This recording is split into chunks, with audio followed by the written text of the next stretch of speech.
Okay, we're going to compare an AccuPress 7 series to a JMT press brake. Now, these are comparable machines tonnage-wise.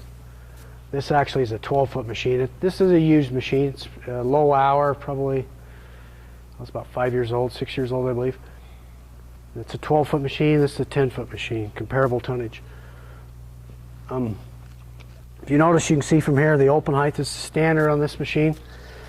You know, they measure open height from here. This has got a die block in it, or installed. We're 14 inches. I think I probably could come up just a little bit more, but that's standard open height on this machine. Now, all the stuff I'm going to compare here, you know, we're looking at 100-ton size machines. This would spill over into the same kind of characteristics, spill over into a 200-ton, a 250, a 320, a 350 with us, 440, 400, on up. Now, if you notice this JMT press brake, I've removed a couple of the section clamps. Now, these are American or European. This is American configuration right now. But the open height, I mean, we can drop these clamps out and we can have open height from here to our deck of our machine.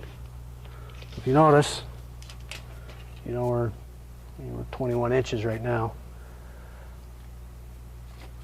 So from the deck of our machine to here, 21 inches, 14 inches. Now, there can be more, you can get more open height with AccuPress. It's an option. Costs money.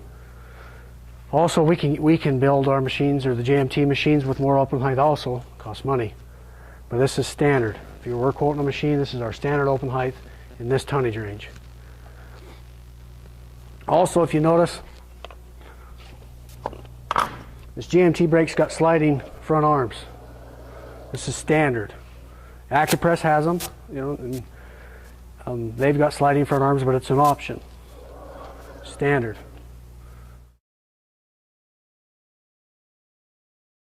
And we've got them face to face here. What I'm trying to accomplish here is show the differences in these two machines.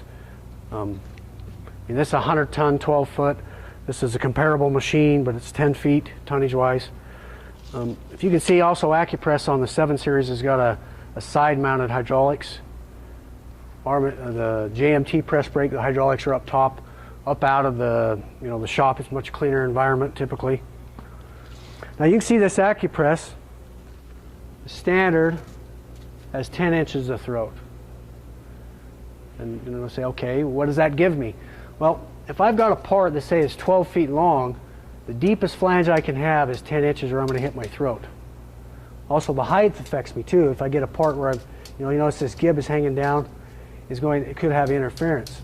Now you notice on the JMT brake, I've got 16 inches of throat here. Standard. I mean, both machines you can have more. I mean, AccuPress, you can order more with more throat depth, as you can with JMT also. But standard, we have 16 and 10 inches. Wear points or tolerance of the bearings on an AccuPress. This is a 7 series rocker arm style machine. See, we've got 1, 2, 3, 4, 5 points that I could have, you know, 1,000ths or 2,000ths tolerance at least on these points, especially over time, because they're moving. Also on the other side, I've got 5 points, so 10 total.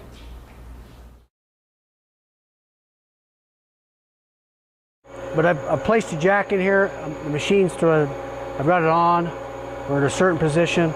I placed a dial indicator in here. I'm going to see. When I've got material, when I bend with it, I'm going to get back pressure against the ram, and what that does is accuracy. Depending on how much back pressure or the thickness of material that I'm bending is going to push different types of tolerances out of this ram. So if I pump this, see, I just changed 10 thousandths. The ram position just changed 10 thousandths. Okay. Now let's say I'm bending something a little thicker material, a little longer material. I just changed 20 thousandths. I'm pushing the slop out of the pins out of this machine. I mean, 30 thousandths is huge on accuracy, okay, when you're bending. I could keep going a little more, but if I let this back out, see, the machine returns, and all that slop comes back out. So the weight of this plate will actually bend, you know, especially small sheet metal parts. and then you start getting into pushing the slop out of your pins. All has to do with accuracy. Okay, we're going to demonstrate how the tolerance in the RAM affects angle. You know, in RAM and of actual repeatability, you know, the precision of having a machine that will repeat to the same spot.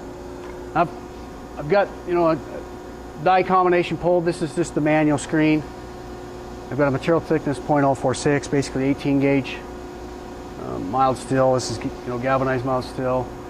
This machine, to bend to 90, is going to penetrate to 6.4813. I'm going to go ahead and bend to 90.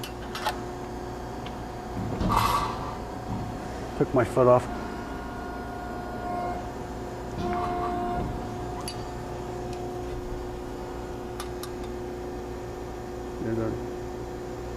There's our 90. Now, I'm going to add 5 thousandths to the material thickness. Now, if the machine, you know, we add 5 thousandths to our material thickness, it doesn't have to penetrate. It's going to compensate 5 thousandths. So basically, we're going to lie to the machine. Now, keep in mind, 5 thousandths is a hair. So I'm going to 0.051.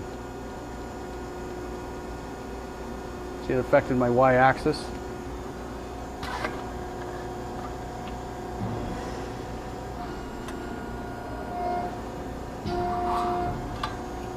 Now, I'm going to add another 5 thousandths. So I'm going to go to 0.556. Oh, 5.6, excuse me.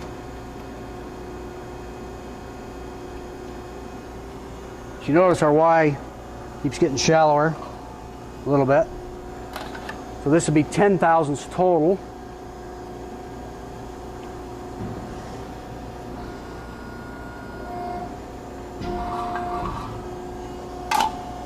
So 10 thousandths total. I'm going to add another 5 thousandths. 0.61.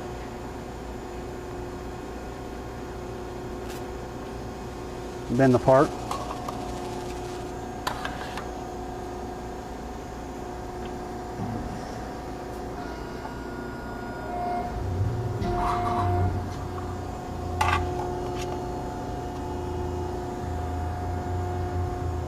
You can see you're always squared up.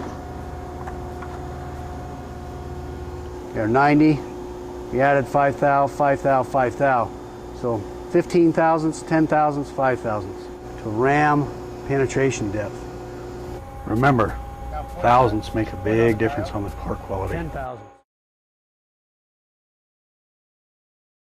If you notice between the JMT press brake and the AccuPress 7 series here, we've got a lot different system here.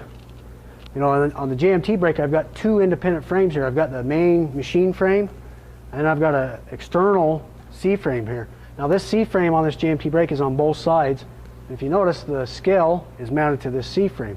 Now if I get under load, I mean full load here, I'm going to get yaw or deflection here on this C-frame. I mean it's a heavy machine out of high yield construction, but if I get 2 or 3 thousandths, 5, 10 thousandths a yaw right here, I'm gonna, you know, I'm losing accuracy on where my position is.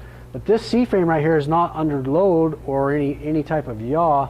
So whatever yaw I get on the internal frame, the machine is gonna travel whatever the distance is. It's just really simple system that works very well to compensate for yaw. It's just an external C-frame. Now if you notice on this AccuPress, they don't have it. They're just tying in. So if we get yaw right here on the C-frame, we don't know it. So we're gonna, you know, if we essentially get yaw and we figured out a 90 or whatever our angle is, and we come down and the machine yaws a little bit, the machine thinks it's reached its position and is going to return, and our part is not right. So again, that's independent C-frame and totally detached essentially from the main frame of the machine on both sides, and it picks up the yaw and over travels the machine, so to speak, 2 or 3 or 5, whatever the yaw is, so that we don't see it in our part.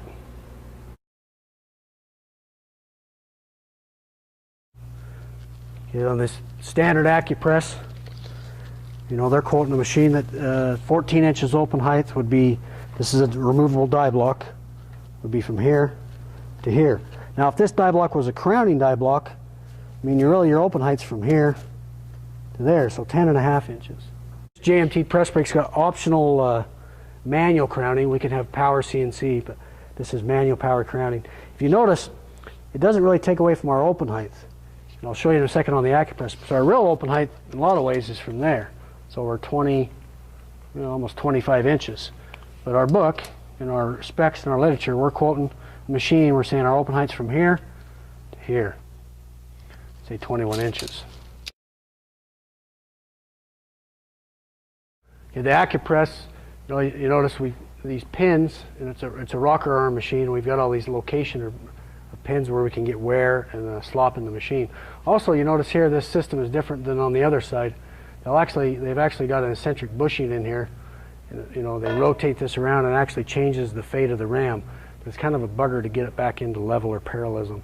Whereas with the JMT press brake, we've got a scale on both sides that we've got direct feedback and know exactly where the ram is at all times, and the machine's able to, I mean, you can actually go into the control and program a fade, or a difference in ram position between Y1 and Y2, because the JMT press brake's a Y1, Y2, but really this is just a single axis machine, a Y-axis machine, with the fade here through a mechanical mechanism. You notice on the JMT press brake, we got this covers off this machine, but we're direct to the cylinder, so there's no slop in here. You know, as opposed to the 7 series or rocker arm AccuPress, we've got slop in there to pick up, you know, when we're bending material, but on this style machine, we're directly over our ram tied in.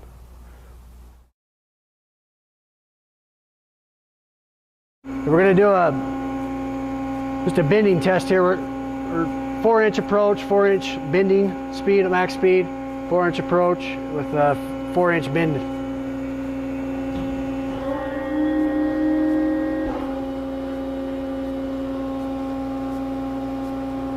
You see the difference in speeds.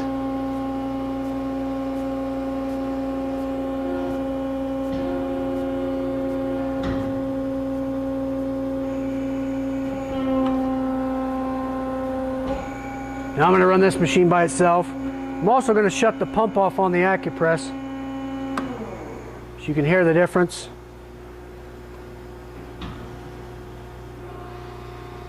Much quieter machine. The decibels are a third, easily.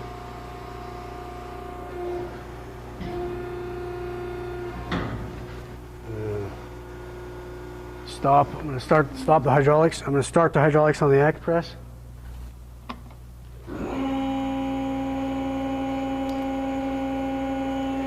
So I've started the hydraulics.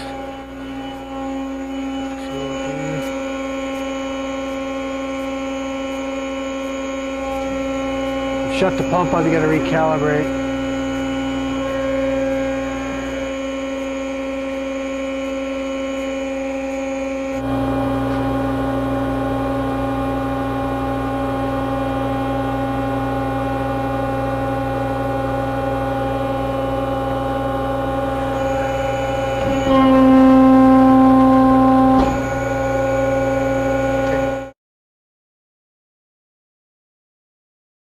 Also, another point here, AccuPress, I mean, this is not a Advantage machine, just a standard machine. They've got an encoder, just a rotary encoder here with a little belt that tells them ram position. Now this is only on one side of this machine. Advantage machine, it's on both, so they can monitor it, because they get off-center loading, their torque tube and stuff like that, they say they can monitor. You notice on the JMT machine, I've got a linear scale here, a glass scale, tucked up out of the way. It gives me true position of where my ram is at all times. Also, I've got one on the other side, so we're monitoring that within, you know, tenths and tenths of a thou.